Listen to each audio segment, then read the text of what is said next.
క్రీస్తునందున ప్రియులకు ప్రేమతో వందనాలు తెలియజేస్తున్నాను. మే నెల 1వ తేదీ 2024. ఈరోజు దేవుడు మనకు చేస్తున్న వాగ్దానం ఏమిటనగా కీర్తనల గ్రంథము 121వ కీర్తన 6వ చరణం. పగలు ఎండ దెబ్బైనను నీకు తగులదు, రాత్రి వెన్నెల దెబ్బైనను నీకు తగులదు. ఆమెన్. నా ప్రియమైన సహోదరి సహోదరులారా, ఈ ఎండ దెబ్బ ఎలా ఉంటుందో మనలో చాలా మందికి తెలుసు. ప్రస్తుతమైతే భయంకరమైనటువంటి వేడి, భయంకరమైనటువంటి ఎండ. ఇంటి నుండి కాలు బయటికి పెట్టాలంటే భయపడుతున్నటువంటి భయంకరమైన పరిస్థితులు.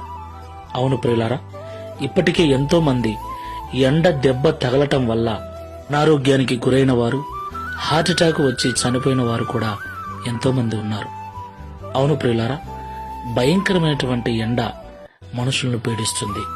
అయితే ప్రభు అంటున్నాడు, పగలు ఎండ దెబ్బైనను నీకు తగులదు, రాత్రి వెన్నెల దెబ్బైనను నీకు తగులదు అని. ప్రియులారా, వెన్నెల అంటే మనకు చాలా ఇష్టం. ఎంత ప్రశాంతంగా ఉంటుందో కదా, మనసు నెమ్మదిగా ఉంటుంది. ఆ వెన్నెల దెబ్బ కూడా తగలకుండా చూస్తానంటున్నాడు. దేవునికి మహిమ కలుగును గాక. దేవుడు మన పట్ల ఎంత శ్రద్ధాశక్తులు కలిగి ఉన్నాడు.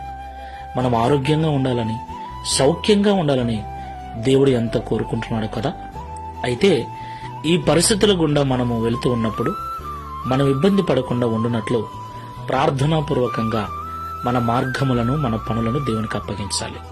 ప్రార్థన మన చుట్టూ, మన ఇంటి చుట్టూ కంచెను వేస్తుంది. ప్రార్థన మనకు ఎంతో ధైర్యాన్ని ఇస్తుంది. ప్రార్థన దేవుని యొక్క కృపను మనకు తోడు చేస్తుంది. ప్రార్థన మన యొక్క జీవితాన్ని ఆశీర్వదిస్తుంది. దేవుడు మనకు నియమించిన ఆయుష్కాలం అంతా కూడా సుఖంగా, సౌఖ్యంగా జీవించినట్లు ప్రార్థనాపూర్వకంగా మనం జీవిద్దాం. ఆరోగ్యంగా కన్నుమూసి దేవుని రాజ్యం చేరుదాం. ప్రార్థన చేసుకుందాం. ప్రేమ స్వరూపుడా, పరిశుద్ధుడా, మీకు స్తోత్రాలు.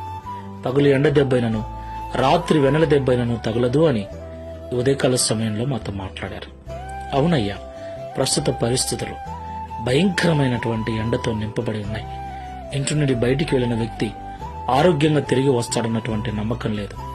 ఎంతో మంది దారిలోనే కుప్పకూలిపోతున్నారు, ఉన్నట్లుండి పడిపోతున్నారు, ఉన్నట్లుండి హార్ట్అటాక్ వచ్చి చనిపోతున్నారు. వయసుతో నిమిత్తం లేకుండా చిన్న పెద్ద అందరూ కూడా ఈ ఎండబారిన పడుతున్నారు. అయితే ప్రార్థనాపూర్వకంగా మేము ఉన్నట్లయితే మా చుట్టూ నీ కంచెను వేసి మా ఆయుష్కాలం అంతా మీరు కాపాడుతారని మాతో మాట్లాడారు. ఈ ప్రార్థనలో ఏకీభవిస్తున్న వారిలో ఎవరైనా ఇప్పటికే ఎండబారిన పడి ఇబ్బంది పడుతుంటే విడిపించి స్వస్థపరచండి. మేమందరం కూడా ప్రార్థనాపూర్వకంగా ప్రతి దినాన్ని ప్రారంభించుటకు, ప్రతి దినాన్ని ముగించుటకు సహాయం చేయమని, తద్వారా ఈ దిన వాగ్దానమును మా అందరి జీవితంలో నెరవేర్చి మీ నామమును మహిమపరచుకునమని యేసు నామములో ప్రార్థిస్తున్నాము తండ్రి. Amen. Praise the lord. God bless you.